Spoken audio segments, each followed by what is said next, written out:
The TVWAN News is proudly brought to you by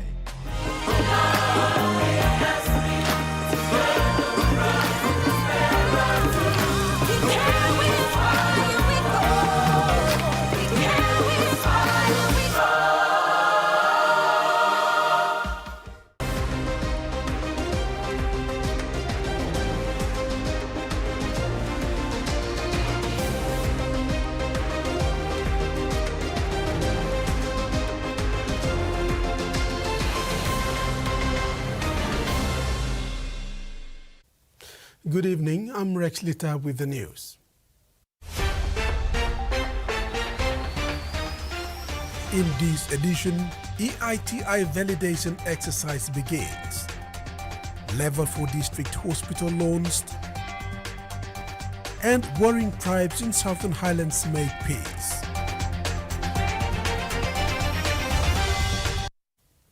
Papua New Guinea is currently being validated from the third time since it signed up to implement the EITI standard in 2013.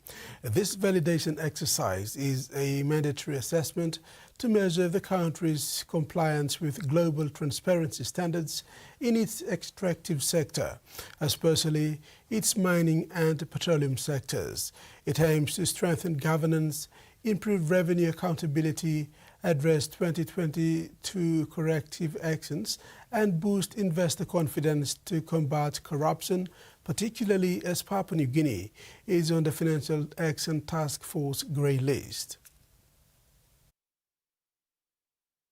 PNG's EITI validation started on the 1st of April and is expected to end in June, with results expected towards the end of this year. Executive Director of PNG EITI, George Cooley, says prior to the validation, there has been efforts focused on closing gaps in data accessibility, strengthening multi-stakeholder group functions, and addressing the 2022 validation corrective actions to enhance transparency in the extractive sector. These initiatives aim to enhance transparency within the extractive sector, ensuring that stakeholders have better access to information and promote accountability in the management of natural resources. This validation process is crucial for maintaining PNG's commitment to the EITI standards and reinforcing trust among citizens and international partners regarding the extractive industries. PNG underwent its first validation in 2018, where the EITI board granted meaningful progress in implementing the EITI standard. PNG again underwent its second validation in 2022, where it improved to a moderate score of 70.5%. Freddie Mo, TV1 News.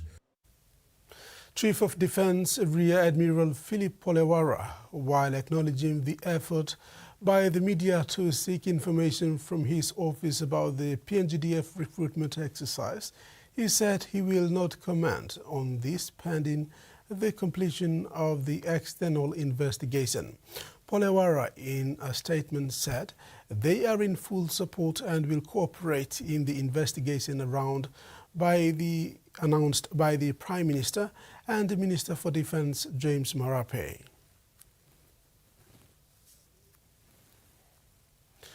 Prime Minister and the Minister for Defence, James Marape, has further clarified the separation of defence responsibilities from other portfolios currently held within government, stressing that defence remains under his direct oversight, pending the outcome of an ongoing investigation into recruitment. He confirmed that Dr. Billy Joseph does not hold the defence portfolio. Prime Minister and Minister for Defence James Marape has emphasized the importance of separating defence responsibilities from other government portfolios, asserting that he will maintain direct oversight of defence matters while an investigation into recruitment practices is ongoing. He clarified that Dr. Billy Joseph does not hold the defence portfolio, countering criticisms from the opposition regarding his management of the Papua New Guinea Defence Force. The opposition has voiced concerns about the state of the PNGDF, alleging that it is being compromised by the Prime Minister's leadership. They accused Marape of dishonesty and of protecting individuals who should face disciplinary action, suggesting that these actions contribute to an internal dismantling of the defense force. The Prime Minister explained that while defense is being retained under his direct responsibility, Dr. Billy continues to hold other important national functions, including disaster and emergency services, fire services, and national volunteer services. He reiterated that these portfolios, while grouped under one minister, are separate in their mandates and operations. He emphasized that the government's priority is to ensure accountability, transparency, and proper governance while maintaining uninterrupted delivery of critical services across all sectors. Marape says further decisions regarding ministerial responsibilities will be made once the investigation report is completed. Freddie Mo, TV1 News. 8 lives lost, thousands of kina worth of properties and businesses destroyed, people displaced, schools and health services closed, and food gardens gone in just 5 months. That's the ugly face of tribal warfare. The Mirupa and Wambeya tribes of Kagwa Central in Southern Highlands Province have finally come to the negotiating table, agreeing to lay down arms and allow life to return to normal.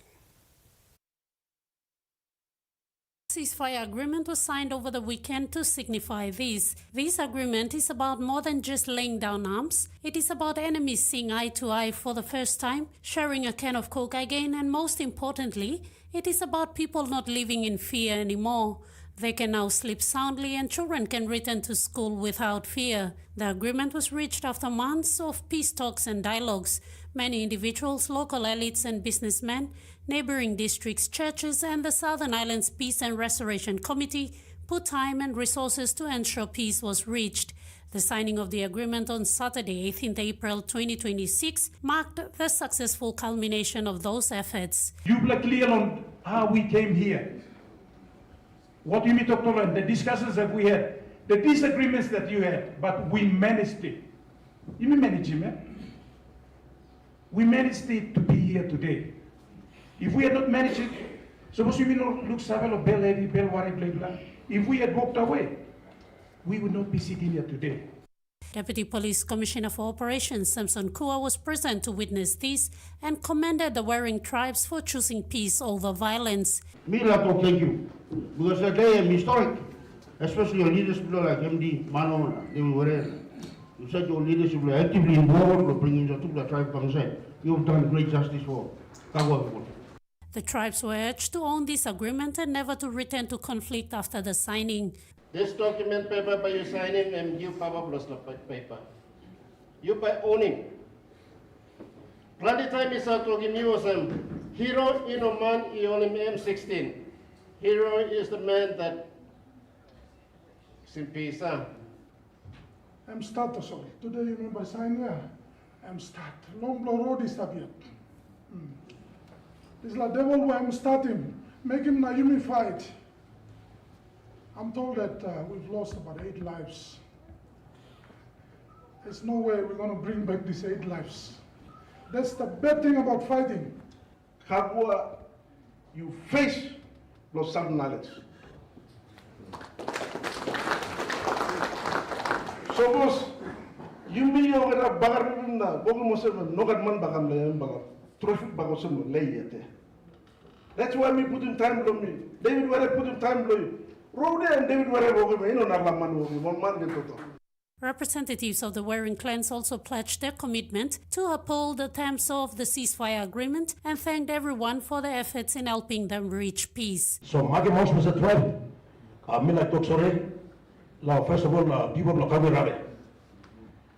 People of Kagurabe, we like some Bagara. No, can't way, direct, indirect, and you meet Savin. So, me, April, me Toksore, people of Kagurabe, Sema, Mibla Mirva. Mibla Mirva Megimna, you like some Bibla Bagarabna. Service problem put on go down. Now we can stand up also, we can make mask go wonder. Therefore, our one more some sort of proper line can help in the fight. Logan, we play now. We play laying down arms. We play the fight go down. The conflict between these two Kagwa tribes started when the body of a teacher from the Mirupa tribe was found dead one December morning last year. A suspect was arrested from the Wambia tribe following this discovery. Disgruntled relatives of the suspect then retaliated and killed one more man from the Mirupa tribe. This led to a fully blown tribal conflict that lasted 5 months. Ruth Rungula, TVWAN News. Australia is prioritising funding to support rapid road access restoration in Bougainville and Milne Bay following the impact of Cyclone Myla, helping reconnected communities and restore critical transport links. Emergency works began last week under the Transport Sector Support Programme Phase 3. Focus was on restoring access at key wet crossings and along the Bougainville-Tunak Road, which connects communities from Kokopau to Arawa and Buin. Along the Bougainville Trunk Road, workers are clearing debris, repairing washouts and restoring damaged road sections. In Milne Bay, crews cleared fallen trees along the Magi Highway and East Coast Road to restore access for communities. This rapid response helped reopen key routes and support the movement of people, goods and relief supplies. HMPNG's Rokus locking up and HMPNG's Francis Agui are still in the waters of Milne Bay carrying vital relief supplies and essential teams as they visit affected islands in the province. HMPNG's Rokus locking up has so far visited 4 islands. It is due to return to Alatau at the end of the week.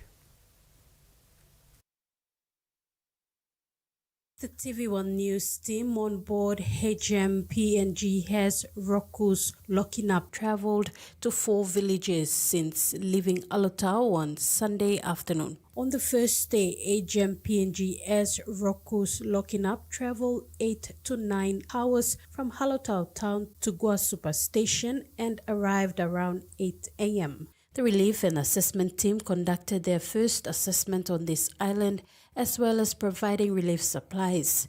Prime Minister James Marape also arrived on the island and witnessed firsthand the devastation caused by Cyclone Myla. There are 800 households with a population of 1,400 people there. These households were the first to receive their relief supplies. The team continued their journey for another 3 hours to Budi Budi and arrived in the afternoon at around 4 p.m. Budi Budi has an estimated population of 450 and everyone was affected. Again, assessments were done and relief supplies distributed before heading to Siwai village in Murwa LG of Samarai Murwa district. The team also visited Yanaba Island on Monday afternoon. From the visit to the 4 islands so far, there is an outbreak of flu, malaria, SARS, and red eyes. The cyclone has affected water sources except from Yanaba. Most villages lost their houses in the cyclone and people are eating what's left from the cyclone, like coconuts, other crops like banana and popo have been destroyed. Catching fish from the sea is not easy these days following the flooding and heavy winds. Domesticated animals like pigs and dogs are believed to have neither run away or washed away by flooding waters.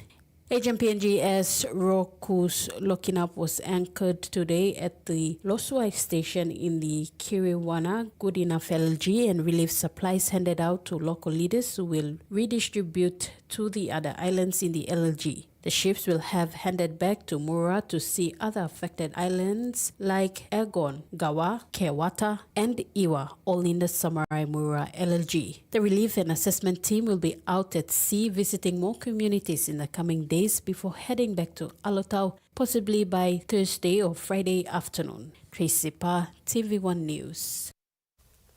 You're watching TV1 News. When we come back, Unitec calls for transfer of telecom trainees. Those stories and more after the break. For too long, banking has felt out of reach for many. But now, BSP's One-Took wallet is here to change that. Send and receive money, pay bills, and top up. It's your money, wherever, whenever. Because at BSP, we are committed to improving how our customers connect to our One-Toks, to our family, to the ones we love. BSP's One-Took wallet. Money made easy. Dial *131# for everyone.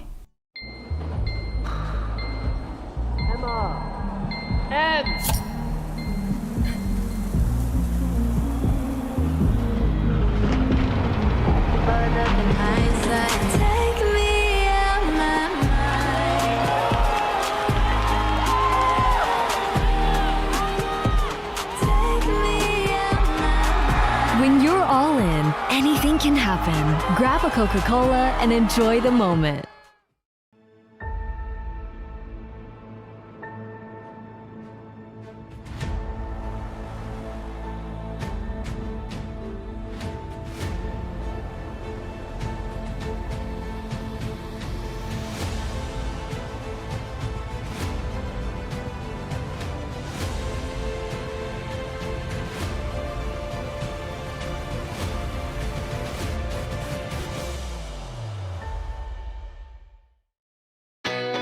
A true champion is measured by their courage, their determination, and their passion to never give up and to always keep trying.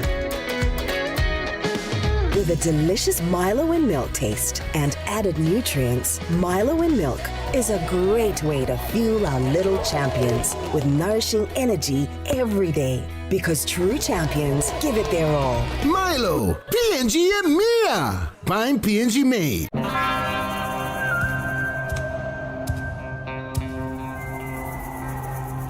Show the dishes who's boss.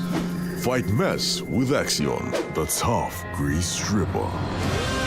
100% effective at doing the dirty work. The triple active power breaks down tough grease, and its antibacterial formula leaves dishes squeaky clean. Get tough on grease. Get Axion.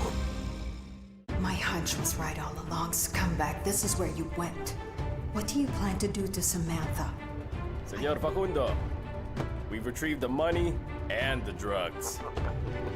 That's good. That's very good. What about the guy we helped to get acquitted? Is he with you? Not yet, senor. I'm losing my patience.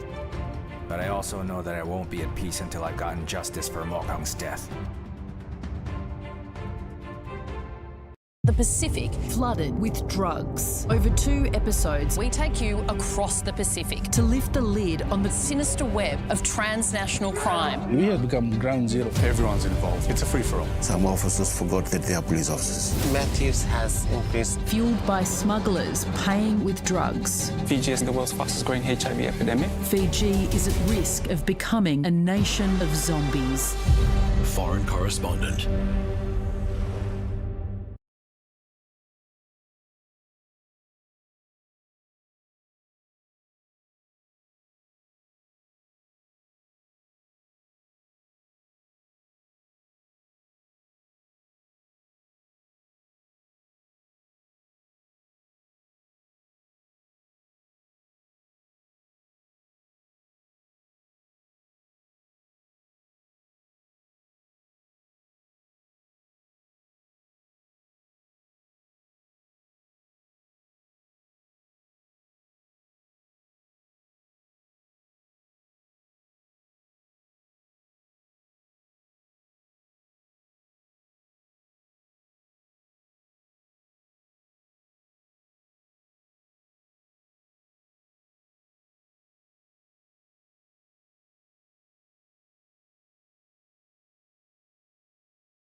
We decided on merit. He said the district will soon host several major economic projects, including Urimo Cattle Range and the Harimpo Chicken Project, transforming the district into an economic hub for East Sepik Province, and it is important to have a modern hospital to support the growing population. Problem Catalan will overtake everybody. We'll be the economic powerhouse of this province. Health Minister Elias Kapavore acknowledged the difficulties faced by the people there in accessing health services. People go all the way to Boram to access these services. Issues such as lack of transport, bad road conditions, and the distance to reach Boram Hospital often cause a significant influx, with many losing their lives. He noted how the new hospital will rewrite this story. Suppose longer time lo we work. Suppose doctor need long straighten you. There's la doctor you need him must stop straight lawyer. You like this in pizza, no X-ray must stop lawyer. You like the collective blood lawyer, you look someone can see you got langan pathology services must stop lawyer. You like certain teeth lawyer, bloody kagapuan at somebody they come out and la putting blood teeth. Or straighten teeth lawyer, you got dental services must stop lawyer. All I need dying, you pani more mortuary services around more blow you, mortuary services must stop lawyer. So because a doctor blocking man by stop lawyer. Doctor blocking man surgeon by stop lawyer. Or doctor blomeri, obstetrician, physician, pediatrician, or the doctor way, is a good pani more long, bora music, or the yet a shift na come stop lawyer. Kapavare said their task now is to fast-track the funding process for the development to take place within the next 2 to 3 years. The community thanked Maru for bringing this service to them, which will have a significant impact on their health and well-being. People are much proud long. Member Maru. People and as if no paragraph, no mistake. No, me black, Hamamas, no black, and witness in the ceremony emotion. Me black, 6 car, lo help. No mistake. No, people are sitting by come, don't me black Yangoru. No, black on the opening the ceremony. Tracy Pa, TV1 News. Meanwhile, 6 ambulances were distributed to the different districts in East Sepik Province to assist improve healthcare delivery. The ambulances cost 1.5 million kina and came from district development funds. The ambulances will be distributed to Ambunti Kikia, Angoram, Maprik, Wiwek, Woserogawi, and Yanguru Sausia. Our commitment to health is beyond every other district initiative. To our health center, health sub-center, including WDB, CHP, every term in Parliament by our chair member and Minister for International Trade and Investment. Recently, a new vehicle for district health administration was donated by the YSDDA. Thank you, YSDDA. Karawagi district in Simbu province has become the first district this year to sign the District Community Development Center agreement with the Department for Community Development and Religion. The agreement was signed in Port Moresby last week. This agreement now paves way for the establishment of a people-focused facility to deliver community development services at the district level. The establishment of the District Community Development Center will serve communities across the district, including ward-level population and vulnerable groups, through the department's empowerment and protection programs. Key programs to be implemented through the DCDC include GBV prevention and response, women's empowerment, informal economy and financial literacy initiatives, disability and elderly support, community learning, community environment programs, as well as youth and children programs. Minister for Community Development, Youth and Religion Jason Peter congratulated the Karawagi District Development Authority and the local MP Francis Siune for the partnership. He said the agreement is a step forward in bringing services closer to the people, right down to the district and ward levels. Karawagi MP Francis Siune commended the Minister and the Department for the initiative, saying it marks an important milestone for the district. The DCDC and the Karawagi District Development Authority had a sign-up-in-post ceremony after the signing of the agreement and signaled the commencement of the partnership. The First Aid in Schools program has begun its 2026 rollout, with training already delivered to schools in Central Province and in the National Capital District.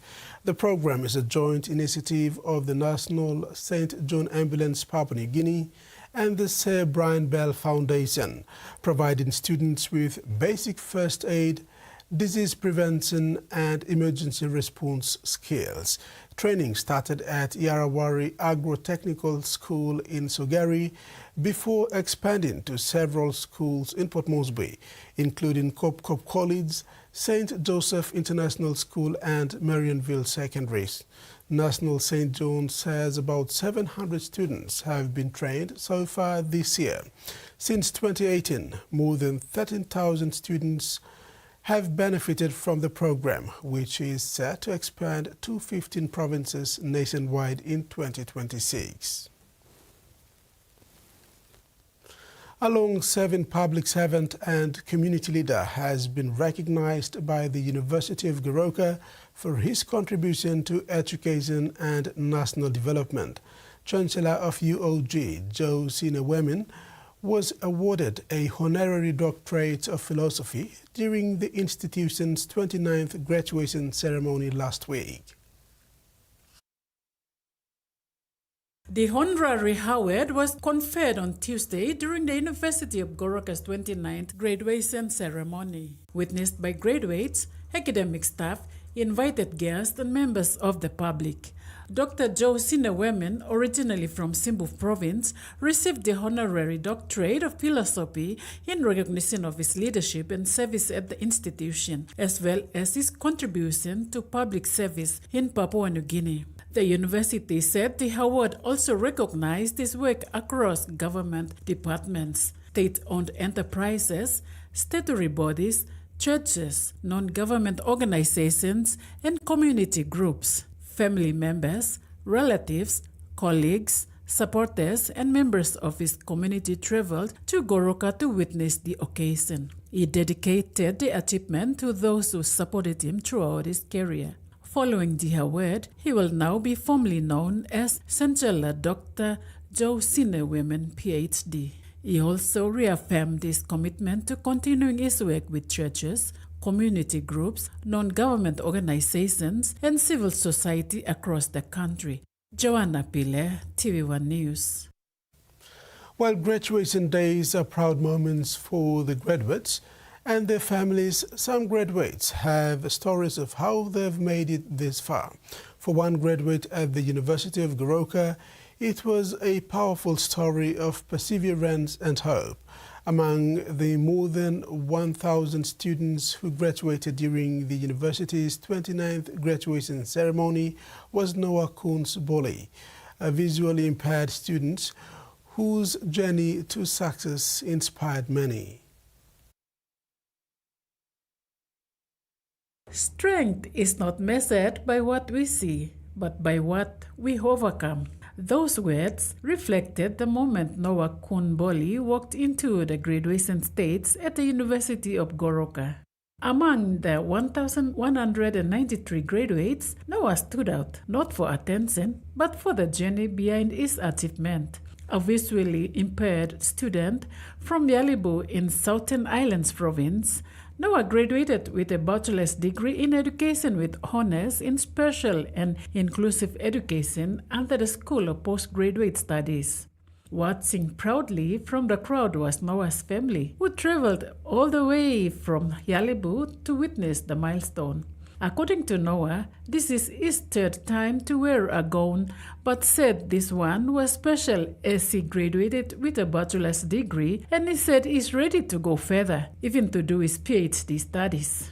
Noah thanked his family, supporters, and individual sponsors who helped make his education possible. saying his journey is not alone. He also paid tribute to his mentors at the University of Goroka, including the late Dr. James Eva and the late Professor Dr. Mark Solon, and other lecturers who supported him during his studies. Graduating in special and inclusive education carries deep meaning for Noah. A reminder that inclusive education is not just taught, but lived. Among hundreds of graduates, Noah Kunboli's story stands as a quiet but powerful reminder that determination, family support, and belief in education can overcome any barrier. As he looks ahead to the future, Noah carries more than a degree. He carries hope for others who may one day follow the same path. Joanna Pile, TVWAN News. In finance news, the kina closed unchanged at $0.2308 in the interbank market. At Bank South Pacific, the kina was buying $0.2233, $0.3073 Australian dollars, $0.1813 euro, and 35.20 Japanese yen. Looking at commodity prices at New York close, gold, cocoa, coffee, and copper closed the day higher. Crude oil closed the day lower, and palm oil closed the day unchanged. And on the stock market, the Dow Jones closed lower, ASX closed lower, and all ordinaries closed higher. TV1 News continues when we come back. Stay with us.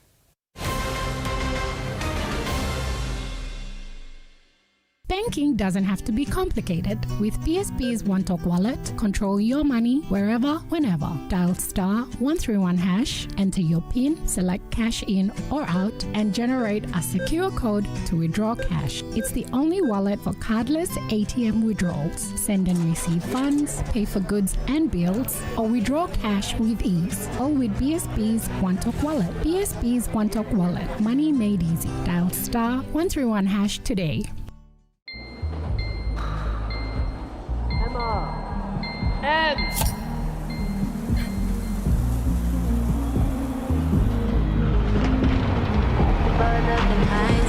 take me out my mind.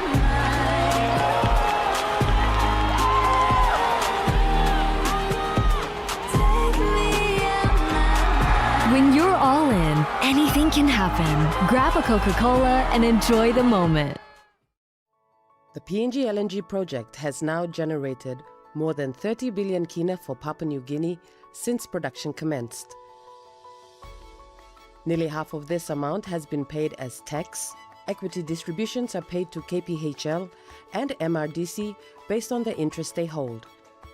Tax is paid to the IRC, while development levies and royalties are paid to DPE. Are you ready to meet the best version of yourself? The one with the bright, confident smile? You've got to take pride in how good you look, how fresh your breath smells, and how great you feel.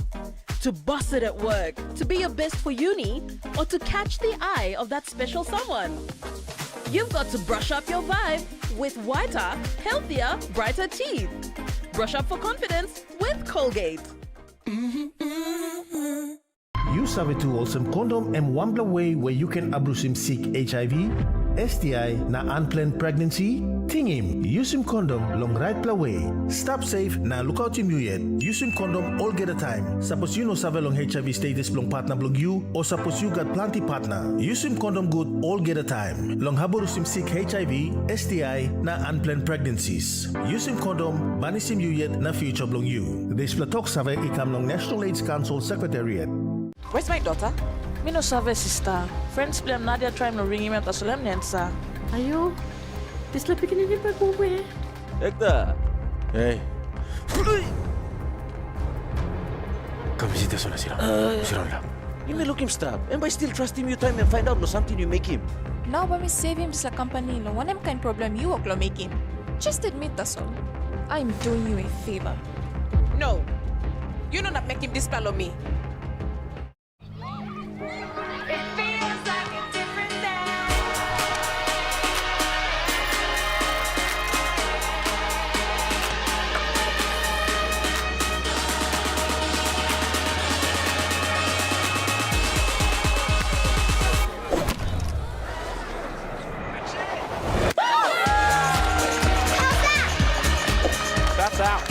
ICC Women's T20 World Cup is coming. Will you catch the spirit? Thanks for staying with us. Standing abroad, thousands of veterans across Queensland will receive a postcard from a school student in the lead up to Anzac Day. It's aimed at educating the next generation about the importance and meaning of the annual event. They say a picture is worth 1,000 words. But for these students, a postcard says, "Thank you for your service and your sacrifices for our safety. Thank you for protecting our country. I'm very thankful for all you have done, giving young Australians an opportunity." Adding the finishing touches and a pop of colour to a very special message. Postcards Are Honours is an initiative by RSL Queensland to obviously get engagement from the younger generation, where they get an opportunity to show remembrance. More than 190 schools across the state will take part. I've got a special visitor here today. It is Mr. Hardican. And also receive a special visit from a veteran. A lot of the older generation have either passed away or they don't have that mateship and community that they once did. So in this activity, the students are able to learn, they're able to connect, and they're able to show gratitude to the servicemen before us, and it's across generations. These postcards of honour are more than just a lesson in the classroom. They're also helping children explore their own personal connections. More recent conflicts have also been remembered. Dad was in the army and he went to Afghanistan to fight because of 9/11. It's special to me because I get to commemorate all the people who fought for our country. To me, Anzac Day is a very important day of the year that I think we should all take a minute to commemorate. Signed, sealed and ready to be delivered. The Queensland government is standing by its tough hate speech laws after a weekend of fiery community opposition.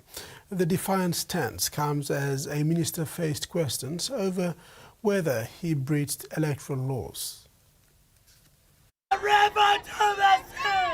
A rallying cry made louder by efforts to silence it. People need to know calling for the eradication of an entire group of people is unacceptable. Dozens of people were arrested at pro-Palestinian protests over the weekend for chanting and displaying banned slogans. The phrases, "from the river to the sea" and "globalise the intifada" were recently outlawed by the state government in an effort to crack down on anti-Semitism. Queensland's police minister didn't comment on a potential High Court challenge to the laws, instead backing the actions of officers. Police have used their skill to identify who committed an offence and they've been put before the courts. Meanwhile, at Parliament, Sports Minister Tim Mander has faced questions over whether he complied with electoral laws. The member for Everton listed his voting address at the home of a staffer, but wouldn't confirm if he ever lived there. I have notified the ECQ of my change in circumstances every time and registered appropriately, and I've complied with every obligation the ECQ has. If Queenslanders can't rely on Mr Mander to be honest about his electoral enrolment, well, how can they trust him to run the Olympics? Parliament returns this week, where the latest adult crime, adult time laws are expected to be debated. The state's corruption watchdog has announced it's investigating the former head of one of Sydney's most powerful councils, Parramatta's former chief executive, Gail Connolly. Connolly is one of several council staff who will be under scrutiny in hearing that begin next month. A powerful council under scrutiny. The Independent Commission Against Corruption is investigating former Parramatta Council boss Gail Connolly and other council staff over allegations relating to surveillance, hiring and firing, and the alleged misuse of funds and information. If this is a case where, in truth, the named persons have acted to secure their own interests or the interests of their friends, then those are very serious matters and they need to be exposed. Gail Connolly has denied wrongdoing. In a statement, she said, "I maintain I have not acted inappropriately. That is why I welcome the opportunity to detail the facts before the Commission and clear my name." The council offices were raided as part of Operation Navara in July last year. Ms Connolly joined the council in 2023 and was sacked in October. Across more than 3 decades in local government, she inspired both fierce devotion and strong criticism. I've had concerns for a number of years, and I don't think I'm the only one, and I'm really looking forward to ICAC shedding light on what has been occurring. Public hearings will begin May 11. You're watching TVWAN News. Later in sports, 1 million kina boost for Simbu Schoolboys Rugby League.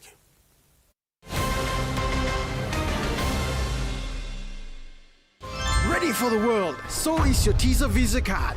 Visa keeps you moving wherever you go, Papua New Guinea or abroad. Seamlessly pay for travel, dining, online shopping. Easily access your funds and instantly track your expenses. Every tap comes with security, trust, and peace of mind. Unlock the world of possibilities.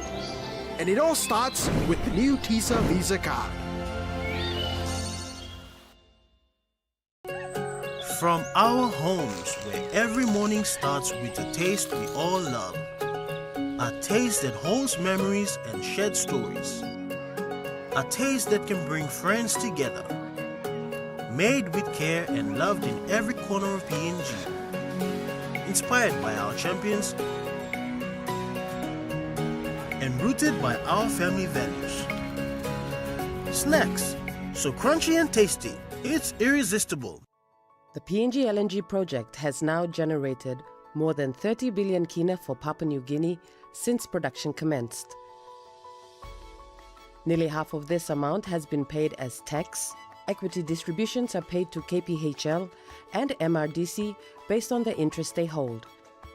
Tax is paid to the IRC, while development levies and royalties are paid to DPE.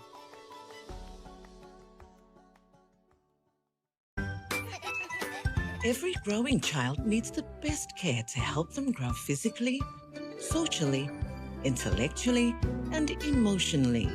That's why I choose Tender Care.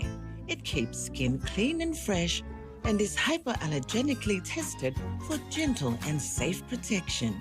So my child can be protected for all of life's adventures. Tender Care.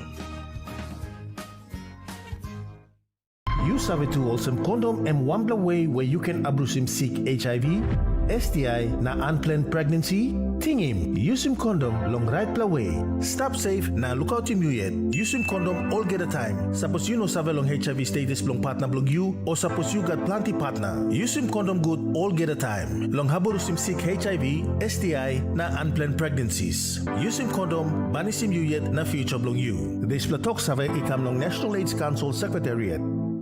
First and exclusive. Honey, right? Can you help me? Yeah.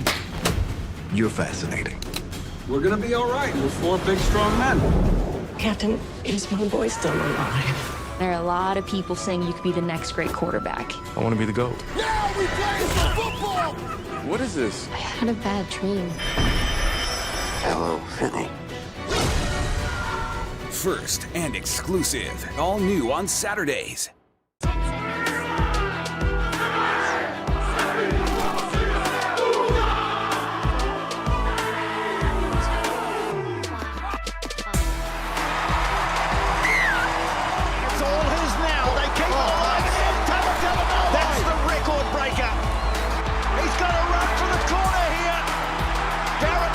Puts the kick. He's got nobody in front of him. Simeone Coromoli scores.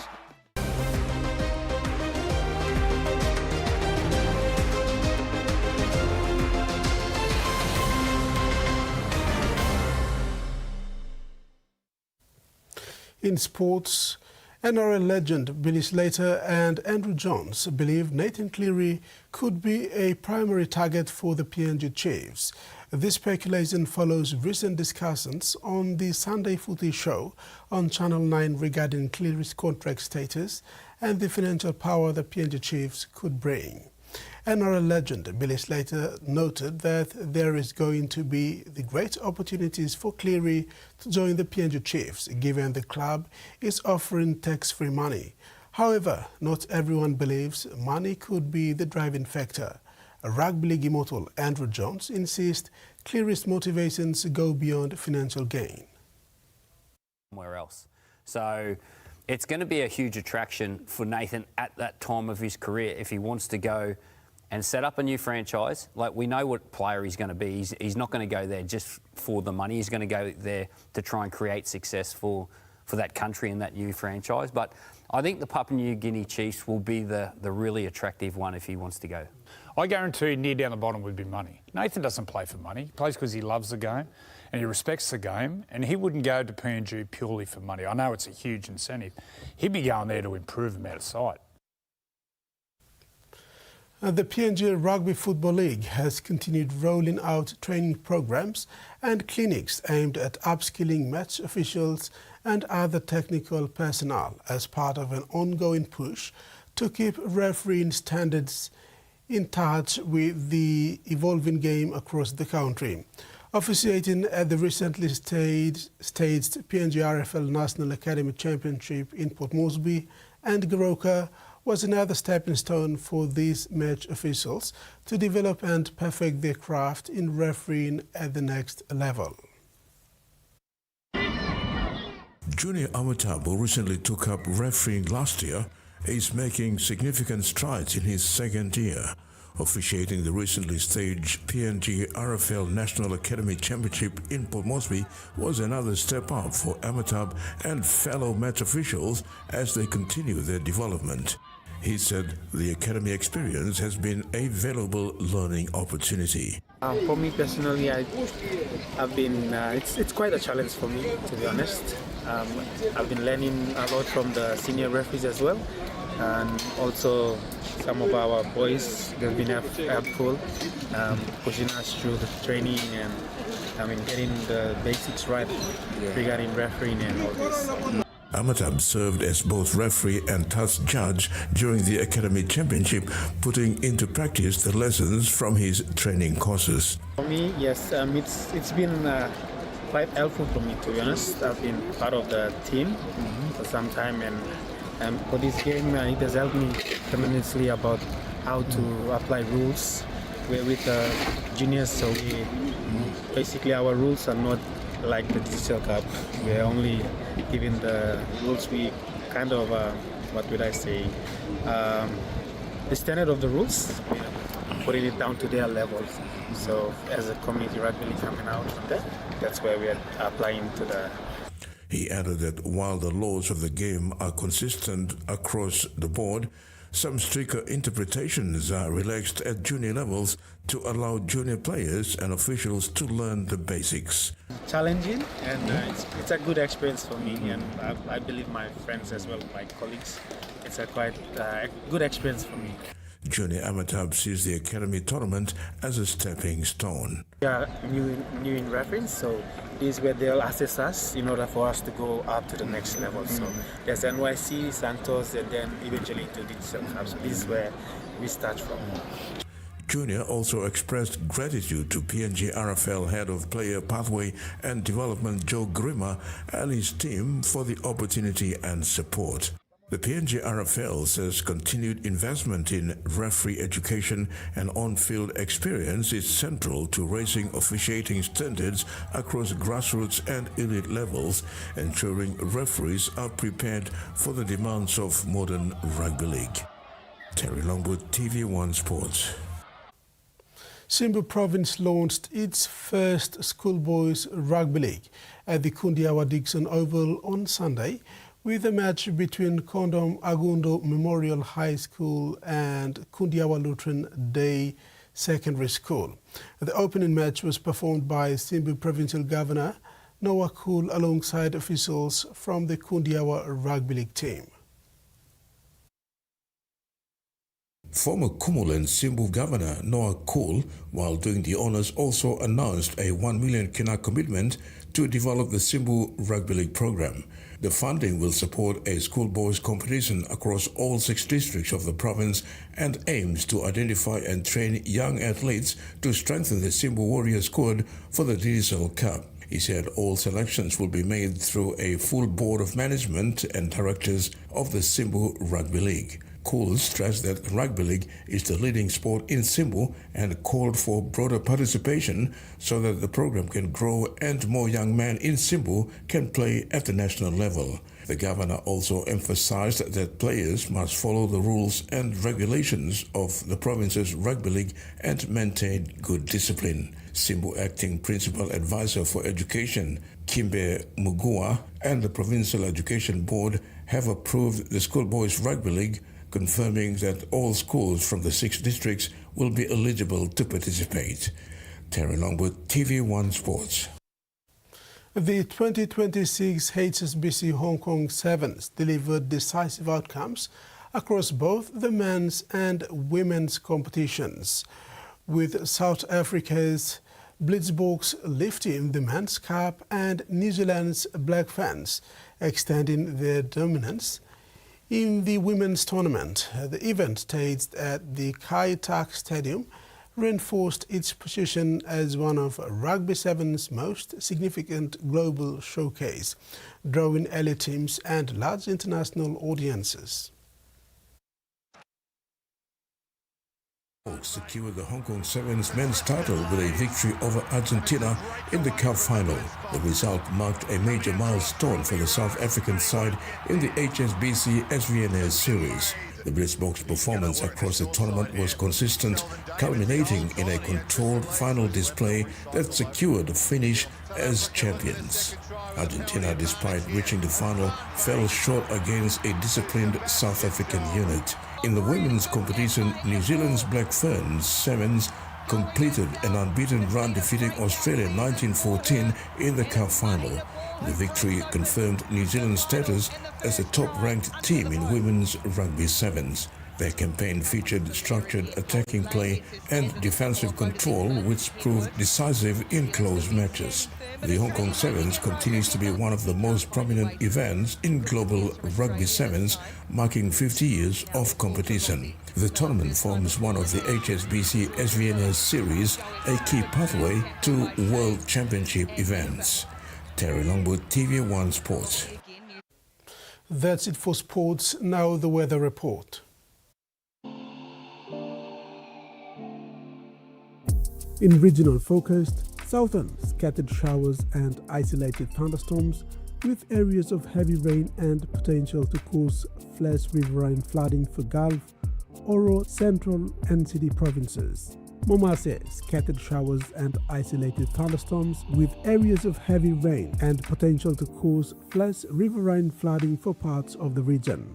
Nigine Islands, scattered showers and isolated thunderstorms with areas of heavy rain and potential to cause flash riverine over West New Britain. And Highlands region, scattered showers and isolated thunderstorms with areas of heavy rain and potential to cause flash riverine flooding for parts of the region. Ocean forecast for PNG areas for the next 24 hours. Coral Sea, seas moderate to rough with easterly to southeast winds of 20 to 30 knots. Solomon Sea, seas smooth to slight with southerly winds of 5 to 15 knots. Bismarck Sea, seas smooth to slight with northeast to easterly winds of 5 to 15 knots. And coastal waters forecast. Waters of southern PNG Indonesian border to Daru to Kioi Island, to Kerema to Yule Island, to Hood Point to Samarai Islands, seas 0.5 to 1.5 meters, rising to 3.0 meters along warning areas.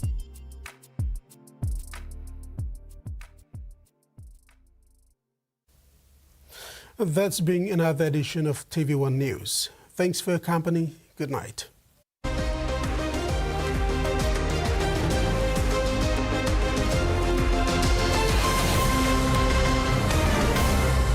The TV1 News was proudly brought to you by